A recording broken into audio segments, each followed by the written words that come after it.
ఓం నమః శివాయ. ఓం నమో నారాయణాయ. నరదృష్టి నివారణ, కర్మ నివారణ, సకల సంచిత కర్మ, ప్రారబ్ధ కర్మ, ఆగమిక కర్మ, దగ్ధ నివారణ, తులాభార కాల భైరవాయ నమో నమః. ఓం దిగంబరాయ విద్మహే తంత్రక్షేత్రాయ ధీమహి తన్నో సంహారకాల భైరవ ప్రచోదయాత్. ఓం శ్రీ మహాలక్ష్మీదేవ్యై నమోస్తుతే. ఓం గణానాం త్వా గణపతిగుం అవామహే కవిం కవీనాపవస్త్రవస్తవం జ్యేష్ఠరాజం బ్రహ్మణస్వత ఆన శృణ్వన్నోతిభిస్సీదసాదనగుం. శ్రీ మహాగణాధిపతయే నమః. హరి ఓం. 1వ తారీఖు 9వ నెల 2024 నుండి 15/9/2024 వరకు పుట్టినటువంటి వారందరూ కూడా ముందస్తుగా జన్మదిన శుభాకాంక్షలు. గతంలో వివాహం అయినటువంటి వారికి వివాహ వార్షికోత్సవ శుభాకాంక్షలు. 1/9 నుండి 15/9 వరకు ద్వాదశ రాశుల్లో గ్రహ గమనాల్ని ఒకసారి వీక్షింపచేద్దాం. వృషభ రాశిలో దేవగురు బృహస్పతి శత్రుస్థానంలో సంచార స్థితి.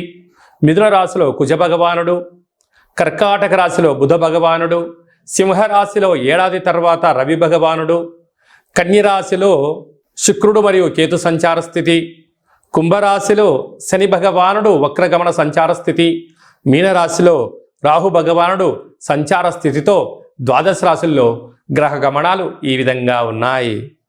అందరికీ ముందస్తుగా వినాయక చవితి పండగ శుభాకాంక్షలు. వినాయకుడు అనగానే అవిఘ్నములను తొలగించి ఐశ్వర్యాన్ని ప్రసాదించేటువంటి భగవంతుడు కనుక ఆది పూజ్య మహాగణాధిపతి. అంటే ఏ పూజను మనం ప్రారంభించాలనుకున్నా పసుపుతో చేసిన గణపతి స్వామికి మనం పూజ చేసుకుంటూ ఉంటాం.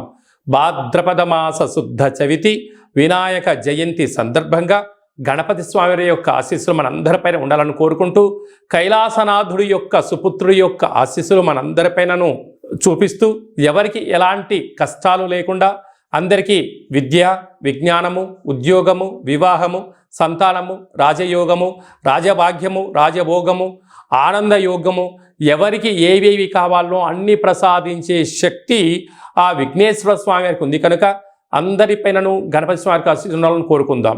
దయచేసి వినాయక చవితి రోజు సాయం సంధ్యాకాల సమయంలో ఎవరు దయచేసి ఆకాశంలో ఉండబడినటువంటి చంద్ర భగవానుణ్ణి ఎవరూ దర్శించవద్దు. కారణం ఏమిటనగా మన కృష్ణ పరమాత్ముడు పాలలో గ్లాసులో చంద్ర భగవానుడు యొక్క దర్శనమైనందుకు ఆ సంవత్సరాంతము అనేక రకాలుగా చెయ్యనటువంటి నిందలను పడి అనేక రకాలుగా ఇబ్బందులకు గురయ్యాడు అని చెప్పి మనకు అనేక రకాల పురాణాలు చెప్తూ ఉన్నాయి. కనుక దయచేసి మనం ఎవరము కూడా చూడకుండా ఉండే ప్రయత్నం చేయండి. పరిస్థితుల ప్రభావం చేతనో ఏదో పరిస్థితుల ప్రభావం చూసినట్లయితే దగ్గరగా ఉండబడినటువంటి గణేశ స్వామివారి యొక్క మండపం దగ్గరికి వెళ్ళి ఆ అక్షంతలు వేసుకొని స్వామివారికి మనసారా దండం పెట్టుకోగలిగినట్లయితే ఆ యొక్క చంద్ర దర్శన దోషం తొలగిపోతుందని చెప్పి గమనించగలగాలి. వీలైనంత వరకు కలుషితము కానటువంటి, అంటే రసాయనిక రంగులతో తయారు చేసినటువంటి వినాయకుడిని కాకుండా ఆర్గానిక్ సహజ సిద్ధమైన రంగులను ఏర్పాటు చేసినటువంటి గణపతి స్వామిని పూజించుకుందాం. భావి తరాలకి, అంటే రాబోయేటువంటి రోజులలో కలుషితము లేనటువంటి చెరువులను కాపాడుకుందాం. ఎందుకనగా చెరువులో వేయడం వలన నీరు కలుషితం అవ్వడం, అందులో ఉండబడినటువంటి జలరాశులు అంటే చేపలు కానీ, కప్పలు కానీ, అనేక వానపాములు కానీ అవి మరణించకుండా కాపాడుకునే బాధ్యత మన అందరిపైన ఉందని చెప్పి కూడా గమనించగలగాలి. అలాగనే సంపూర్ణంగా మనము ఈ యొక్క గరికను, ఫలాలను, పత్రాలను, పుష్పాలను భక్తితో పూజ చేసుకుందాం. గణపతి స్వామికి ఆశీస్సులు పొందుదాం. అనేక మందికి ఆదర్శంగా ఉందామని చెప్పి కూడా గమనించాలి. మీనరాశి వారికి సోమవారం అమావాస్య, సోమవతి అమావాస్య, మంగళవారం అమావాస్య, కాల అమావాస్య, బుధవారం అష్టమి, కాలాష్టమి సందర్భంగా ఒకవైపు ఏలనాటి శని ప్రారబ్ధ సంచార స్థితిలో ఉంటూ 30 సంవత్సరం తర్వాత శని భగవానుడు వక్రగమనంలో సంచారము చేయనప్పుడు రాశిలోనే రాహు తృతీయంలో గురువు, అర్ధాష్టమ కుజుడు, కుజదోష ప్రభావము, 6వ స్థానంలో రవి బుధ సంచార స్థితి, సప్తమంలో శుక్రకేతుల సంచార స్థితి ఉన్నప్పుడు ఎలాంటి విధులను పాటించాలో ఈ వీడియోలో సవివరంగా సంపూర్ణంగా తెలుసుకుందాం. మీనరాశిలో ఏ ఏ నక్షత్రాలు వస్తాయి అనగా పూర్వాభాద్ర నక్షత్రం చివరి పాదం 4వ పాదము, ఉత్తరాభాద్ర నక్షత్రంలోని 4 పాదాలు, రేవతి నక్షత్రంలోని 4 పాదాలు కలిపితే మీనరాశి అవ్వడం జరుగుతుంది. అలాగనే చాలామందికి పుట్టినటువంటి కాల సమయంలో డేటా బర్త్లు లేనటువంటి కారణం వలన పేరు యొక్క మొదటి అక్షరాన్ని అనుసరిస్తూ ఆ రాశిని తెలుసుకునే ప్రయత్నం చేద్దాం. ది, దుమ్, శం, ఝ, ధ, దే, దో, చ, చి అక్షరాల వారందరూ కూడా మీనరాశి జాతకులే. మీనరాశి యొక్క అధిపతి దేవగురు బృహస్పతి. వీరికి ఏలనాటి శని యొక్క ప్రభావ సంచార స్థితి.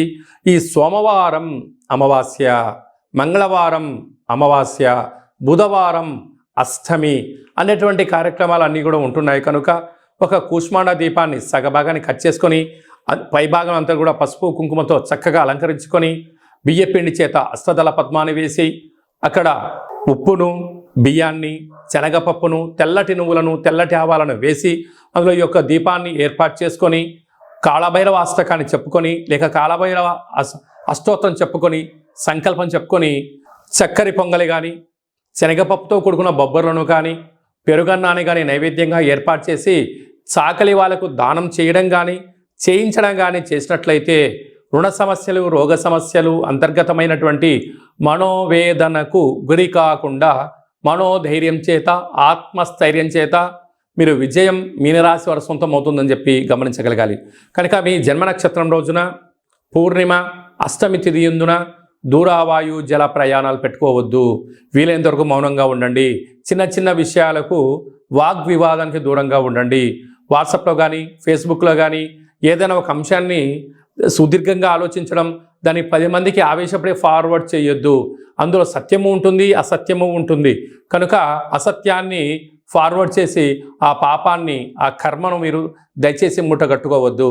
కనుక వీలైనంత వరకు దానం, ధర్మం, ఆధ్యాత్మికత, సూర్య నమస్కారాలు, సూర్య ఆసనాలు చేయడము, వర్షాకాల ప్రభావం చేత గోరువెచ్చని ఆహారం తినడం, గోరువెచ్చని యొక్క నీటిని తాగడం, ఈ యొక్క వర్షాకాలంలో సీజనల్గా వచ్చే వ్యాధులు వచ్చే అవకాశాలు ఉన్నాయి. తస్మాత్ జాగ్రత్త. కనుక సాఫ్ట్వేర్ వారు, హార్డ్వేర్ వారు, జర్నలిస్టు, యూట్యూబ్లు, ఫేస్బుక్లు, క్రియేటివిటీ రంగాల్లో ఉండబడిన వారు, అనేక రంగాలలో ఉండబడిన వారు అప్రమత్తత చాలా అవసరం అని చెప్పి గుర్తుపెట్టుకోవాలి. 2/9/2024 మనకు సోమవారం అమావాస్య, శ్రావణమాస అమావాస్య, అందులో మఖా నక్షత్రంతో కూడుకున్న అమావాస్య రావడం వలన సోమవతి అమావాస్య అంటారు.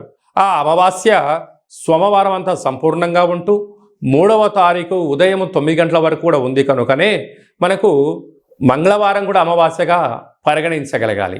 కనుక శ్రావణమాస అమావాస్య సందర్భంగా కాళ అమావాస్యగా మనము గమనించగలగాలి. వీలైనంత వరకు ఇంటిలో శుద్ధి పెట్టుకోవడం, మన జన్మ నక్షత్రం, మన జన్మతిథి, జన్మరోజు ఆ రోజు వచ్చినట్లయితే వీలైనంత వరకు నీటిలో ప్రయాణం చేయకపోవడం, వాయు ప్రయాణాలు చేయకపోవడం, విశేషమైన గొడవలకు దూరంగా ఉండడం, మౌనంగా ఉండే ప్రయత్నం చేయగలిగినట్లయితే మనకు దుష్టగ్రహాల యొక్క దోషం తగ్గుతుందని చెప్పి గమనించగలగాలి. వీలైతే కాలాన్ని శాసింపజేసే శక్తి కాళభైరవ స్వామి వారికి ఉంటుంది కనుక మనమందరము కూడా కాళభైరవ స్వామి యొక్క స్మరణ, ధ్యానము, కూష్మాండ దీపము, కాళభైరవ స్వామికి సౌభాగ్య ముడుపు కట్టుకొని హోమ కార్యక్రమంలో పాల్గొన్నట్లయితే మనకు అమావాస్య ఛాయలు, సోమవతి అమావాస్య ఛాయలు దోషం తొలగిపోతుందని చెప్పి కూడా గమనించగలగాలి. వీలైతే మీరు ఇంట్లో చేసుకోండి. కుదరకపోతే ఈ కింది నెంబరు సంప్రదించినట్లయితే మన యొక్క దేవాలయంలో అమావాస్యకు విశేషమైనటువంటి కాళ అమావాస్యకు సంబంధించినటువంటి హోమ కార్యక్రమాలు జరుగుతాయి కనుక మీకు వాట్సాప్ కాల్ ద్వారా ప్రత్యక్ష ప్రసారాన్ని కూడా చూపించడం జరుగుతుందని చెప్పి గమనించగలగాలి. అలాగనే మనకు 7వ తారీఖున వినాయక చవితి పండగ కనుక మనమందరము కూడా ఆది పూజ్య మహాగణపతి స్వామి వారి యొక్క పూజా కార్యక్రమాలని యథాశక్తిగా మనకు ఎంత శక్తి కలిగితే అంత శక్తిగా స్వామివారిని పూజ చేసుకుందాం. కలుషితం లేనటువంటి, రంగులు లేనటువంటి, రసాయనం లేనటువంటి వినాయక స్వామిని పూజిద్దాం. స్వామివారికి అటుకులు, బెల్లము, ఉండ్రాళ్ళు, లడ్డూ నైవేద్యాన్ని ఏర్పాటు చేసుకుందాం. స్వామివారి యొక్క ఆశీస్సుల కోసం మనం అన్ని విధాల మానవ ప్రయత్నం చేద్దాం. దయచేసి చంద్ర భగవానుణ్ణి దర్శించవద్దు అని చెప్పి మీరు గుర్తుపెట్టుకోగలరు. అలా విధి లేని పరిస్థితిలో దర్శించినట్లయితే ఈ కింది నెంబర్ సంప్రదించి మీ గోత్రనామాలు పంపించినట్లయితే ఆ యొక్క దోష నివారణకు మన యొక్క దేవాలయంలో ప్రత్యేకంగా పూజ చేయించి మీకు గరిక, అక్షంతలు, కంకణాన్ని పంపించడం జరుగుతుంది. కనుక దయచేసి 100కు 100% ఎవరు చూడవద్దు. తెలియని పరిస్థితిలో చూసినట్లయితే ఈ కింది నెంబర్ సంప్రదించండి. మీకు మంచి సలహా సూచన ఇచ్చి అష్ట కష్టాలకు మనము కేంద్ర బిందువు కాకుండా అష్ట ఐశ్వర్యం స్వాగతం పలకడానికి ఏమేం కావాలో సలహాలు సూచనలు ఇవ్వడం జరుగుతుందని చెప్పి గమనించాలి. అలాగనే మనకు 11వ తారీఖు భాద్రపద మాస శుద్ధ అష్టమి బుధవారము, జ్యేష్ఠ నక్షత్ర సందర్భము. ఇది చాలా ఒక 18 సంవత్సరాలకు ఒకసారిగా వచ్చేటువంటి బుధవారము, జ్యేష్ఠ నక్షత్రము, అందులో అష్టమి తిథి రావడము. అంటే వినాయకుడికి ఇష్టమైన రోజు బుధవారము, బుధుడి యొక్క నక్షత్రము జ్యేష్ఠ నక్షత్రము, అందులో అష్టమి తిథి రావడం అనేది చాలా అరుదుగా వస్తుంటుంది. కనుక మనం అందరము కూడా తంత్ర వరసిద్ధి మహాగణపతి స్వామి యొక్క పూజ చేసుకున్నట్లయితే వీలైతే ఈ మంత్రాన్ని స్మరణ చేసి ఏదైతే మనం కోరుకుంటామో దాన్ని విజయం సాధించడం జరుగుతుందని చెప్పి గమనించగలగాలి. మంత్రాన్ని చెప్తాను, ఒకసారి నోట్ చేసుకోండి. ఓం శ్రీం హ్రీం క్లీం గ్లౌం గం గణపతయే వరవరద సర్వ కార్యం. అంటే మనం ఏదైతే కార్యం అనుకుంటున్నామో ఆ కార్యం పేరు అనుకొని వశమానయ స్వాహ అనేటువంటి మంత్రాన్ని ఒక 27 సార్లు తగ్గకుండా రోజుకు ఒక 108 సార్లు ఈ మంత్రాన్ని ఉచ్చరింప చేయగలిగినట్లయితే మనకు కష్టాలన్నీ తొలగిపోయి ఐశ్వర్యానికి స్వాగతం పలుకుతూ ఆ పని మనకు అనుకూలించేటువంటి విధంగా తంత్ర తాంత్రిక వర కాల విఘ్నేశ్వర స్వామి యొక్క ఆశీస్సులు మనపైన ఉంటాయని చెప్పి కూడా గమనించాలి. ఈ విధంగా మనమందరము కాళభైరవ స్వామి యొక్క ఆశీస్సులు పొందుతాం, విఘ్నేశ్వర స్వామి యొక్క ఆశీస్సులు పొందే మానవ ప్రయత్నం చేద్దాం.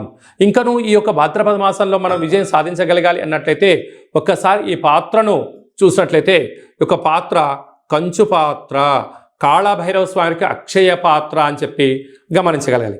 ఈ యొక్క అక్షయ పాత్రను మనం ఎలా సద్వినియోగపరచుకోవాలో ఒకసారి చూద్దాం. ఇలా ఒకసారి శబ్దం చేసినట్లయితే ఈ పాత్రలోంచి ఓంకార శబ్దం రావడం జరుగుతుంది.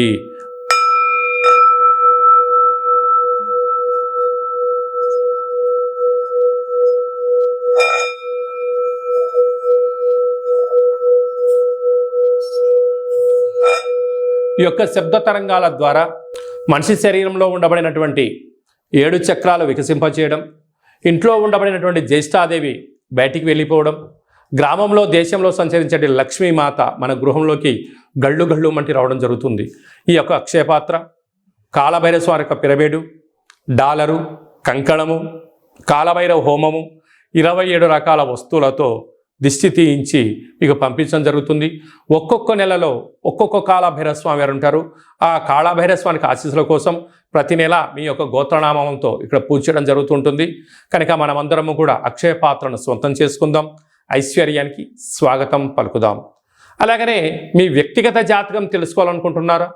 మీ పేరు, పుట్టినటువంటి తారీఖు, నెల, సంవత్సరం, సమయం రాసి మీరు వాట్సాప్ పంపించగలిగినట్లయితే సంపూర్ణంగా 100 సంవత్సరాల జాతకాన్ని వ్రాసి పంపించి మీరు పుట్టినప్పుడు గ్రహ గమనాలు ఎలా ఉన్నాయి, ప్రస్తుతం ఎలా ఉంటున్నాయి, రాబోయే కాలంలో ఎలా ఉండబోతున్నాయో సవివరంగా సంపూర్ణంగా తెలియజేయడం జరుగుతుంది.